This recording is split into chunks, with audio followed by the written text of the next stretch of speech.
अस्सलाम वालेकुम दोस्तों, कैसे हैं आप सब। उम्मीद है खैरियत से होंगे।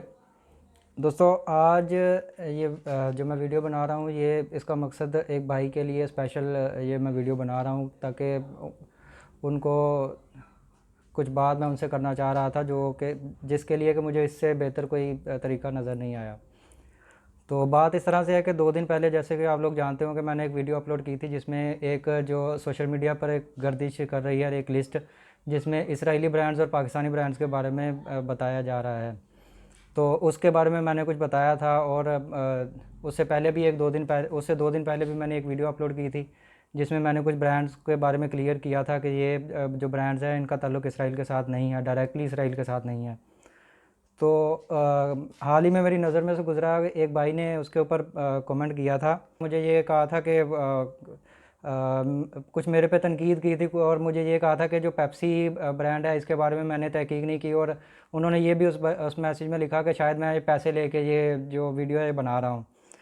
तो उन्होंने असल में बात ये की थी कि जो पेप्सी का मुझे खैर बाकी उनकी बातों से कोई सरोकार नहीं है, लेकिन मैं सिर्फ उनकी एक बात का जवाब देने के लिए वीडियो बना रहा हूँ। उस कमेंट में उन्होंने लिखा था, वो भाई ने लिखा था कि जो पेप्सी है उसकी फ़ुल फॉर्म का मुझे नहीं पता, और उन्होंने कहा था कि इसकी फ़ुल फॉर्म है पेप्सी की, pay every penny to save Israel.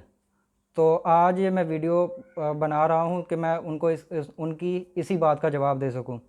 तो खैर बात कुछ इस तरह से है कि मैं पहले तो ये भाई से मैं थोड़ा मुखातिब हो जाऊँ कि सबसे पहली बात तो ये है कि भाईजान, ये जो आप ने जो इसका मतलब निकाला है, इसका कोई मुझे आप सोर्स वगैरह बता सकते हैं कि आपको किसने बताया कि इसका ये मतलब है। बाकी भी मैं आपको ये बात क्लियर करूँगा, जैसे कि आप ये लैपटॉप की स्क्रीन पे देखें।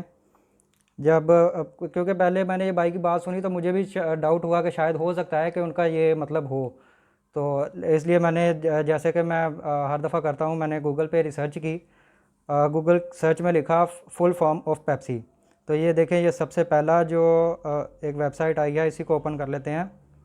तो इस पे आप देखें, ये हिस्ट्री ऑफ पेप्सी, जिसमें ये क्लियरली बताया जा रहा है कि 1893 में पेप्सी को जो है वो तैयार किया गया, उसको इंट्रोड्यूस करवाया गया, और 1898 में उसका नाम पेप्सी कोला रखा गया।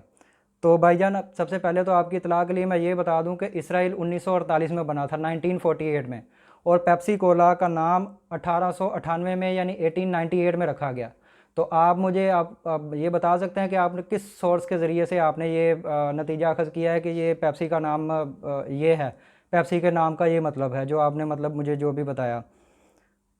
तो दूसरी बात ये है कि जो इसमें पेप्सी का वर्ड है वो इसलिए उसके नाम में लिखा गया क्योंकि ये जो एक बदहज़मी के लिए इस्तेमाल होती है। ये देखिए, जैसे इसमें बताया गया है डाइस्पेप्सिया। डाइस्पेप्सिया के बारे में अगर आप इसको सर्च करें कि ये इसका क्या मतलब है, तो डाइस्पेप्सिया का मतलब है बदहज़मी। तो ये उसके इलाज के लिए मुतारिफ़ करवाई गई थी स्टार्टिंग में। शायद आपने इसकी हिस्ट्री ना सुनी हो। तो ये पेप्सी को स्टार्ट में एक जो है वो कोला इसी लिए मुतारिफ़ करवाया गया था, ये बदहज़मी के ट्रीटमेंट के तौर पे इस्तेमाल होती थी। फिर इसको सॉफ्ट ड्रिंक में कन्वर्ट कर दिया गया था। तो भाई, सबसे पहले बात तो ये है कि मैं तो अल्हम्दुलिल्लाह मेरी तो सेहत भी बिल्कुल ठीक है, मेरा दिमाग भी बिल्कुल ठीक है, और मैं जो भी करता हूँ, मैं भी जो भी किसी से बात करता हूँ तो मैं बाकायदा उसके बारे में रिसर्च करके फिर उसके बारे में बात करता हूँ। तो जैसे कि आप जानते हैं कि कुरान पाक में अल्लाह ताला ने उन लोगों को जाहिल कहा है।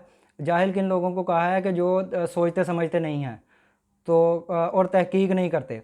तो मैं तो अल्हम्दुलिल्लाह जो भी बात करता हूँ, मैं उसकी पूरी तहकीक करके उसके बारे में पूरी इन्फॉर्मेशन लेके उसके बाद किसी से भी बात डिस्कस करता हूँ, अपनी मर्ज़ी से नहीं करता। तो अल्हम्दुलिल्लाह मेरा दिमाग तो बिल्कुल ठीक है, लेकिन आप अपना चेकअप ज़रूर करवाइएगा। तो अगर मेरी किसी बात का आपको बुरा लगा हो तो मैं उसके लिए माज़रत चाहता हूँ, लेकिन मेरा ये वीडियो बनाने का मकसद सिर्फ यही था कि मैं आपको ये बात क्लियर कर सकूँ, और अगर किसी और के भी जहन में ये बात है, जैसे कि देखिए, ये पेप्सी का मतलब लोगों ने खुद से ये इस तरह से निकाला है। मुझे नहीं पता कि भाई को ये किसने कहा है कि इसका ये मतलब होता है। जैसे कि कुछ अर्सा पहले, जैसे आपको पता होगा कि जब कोरोना आया था, तब कुछ लोग पाकिस्तानी हमारे भाइयों ने मुझे तभी मैंने कुछ इस तरह से सुना था कि कोरोना का मतलब है, कोरोना का जो नतीजा उन्होंने निकाला था कि अल्लाह ताला ने फरमाया है कि मेरी इबादत करो ना। इस तरह से करके कुछ बातें भी जो है वो सोशल मीडिया पे चली थी। तो बात तो का मकसद सिर्फ ये है कि उस टाइम भी मैंने जिससे भी ये बात सुनी थी तो मैंने उनको यही जवाब दिया था कि आपको कैसे पता है ये कोरोना का ये मतलब है। अल्लाह ताला ने कहा है जी मेरी इबादत करो ना, तो ये तो जो कोरोना है वो तो उर्दू ज़ुबान का लफ्ज़ ही नहीं है। तो आप इस पे किसी भी चीज़ का अपनी तरफ से जो मर्ज़ी मतलब निकालते रहें।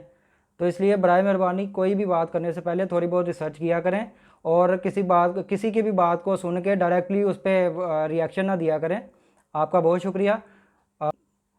बाकी ये वीडियो देखने के लिए आपका बहुत शुक्रिया। दुआ में याद रखिएगा। अल्लाह हाफिज़।